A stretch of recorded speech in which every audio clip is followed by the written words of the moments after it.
OK. Donc, maintenant, on va faire un troisième exemple.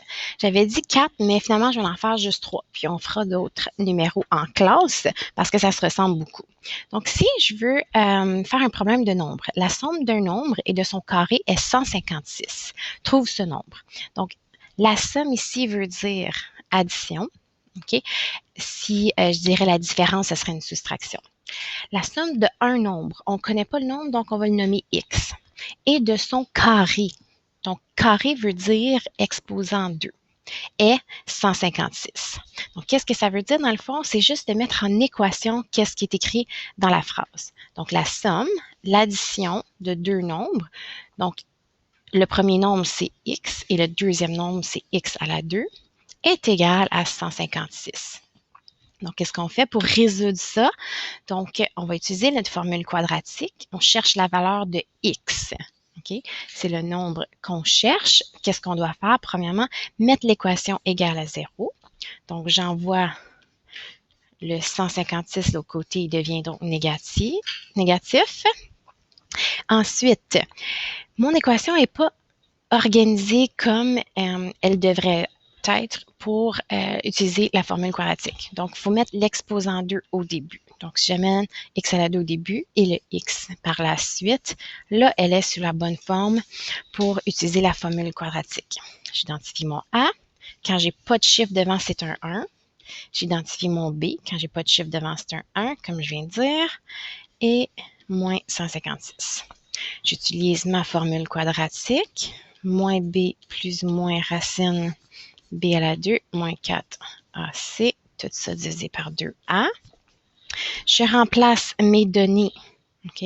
Donc, si je le fais avec toi, moins b plus ou moins racine b à la 2 moins 4. Mon a, c'est 1 et c, c'est moins 156. Tout ça divisé par 2. A. Je fais mon calcul. Je m'en vais juste en haut ici. X va être égal à moins 1. Dans ma racine, ça va me donner 1 à la 2, qui me donne 1. Là, après ça, j'ai moins 4 fois 1 fois moins 156. Ça va me donner plus 624. Tout ça divisé par 2, parce que 2 fois 1.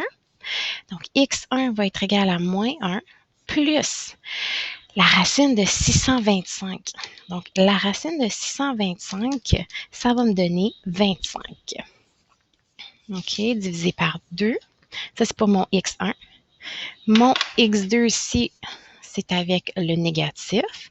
Donc, moins 1, moins 25 divisé par 2. Si je retourne au x1, moins 1 plus 25, ça va me donner 24. 24 divisé par 2, qui me donne 12. Donc, voici ma valeur 12. Et finalement, mon x2, qui est égal à moins 26 sur 2, qui est égal à moins 13. OK? Donc, voici deux possibilités. OK? Donc, ça, c'est les deux possibilités de tes nombres. Et si on valide le premier, donc si mon x est égal à 12, je peux le mettre dans mon équation ici. Je vais juste effacer ça. Donc, je le mets dans mon équation. 12 plus 12 à la 2, c'est égal à quoi? Si je fais le calcul, c'est égal à 156.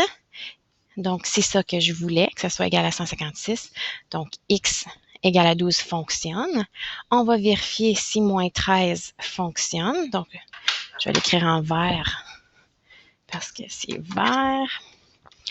Moins 13 plus moins 13 à la 2 est égal à quoi? Si je fais mon calcul, moins 13 plus moins 13 à la 2, c'est égal à 156. Voici une deuxième réponse valable. Donc, tu termines ton problème avec le nombre peut être égal à 12 ou à moins 13. Si je t'avais demandé un nombre positif, donc ça ici, ça aurait été ta réponse. Si je t'aurais demandé un nombre négatif, celui-là aurait été ta bonne réponse.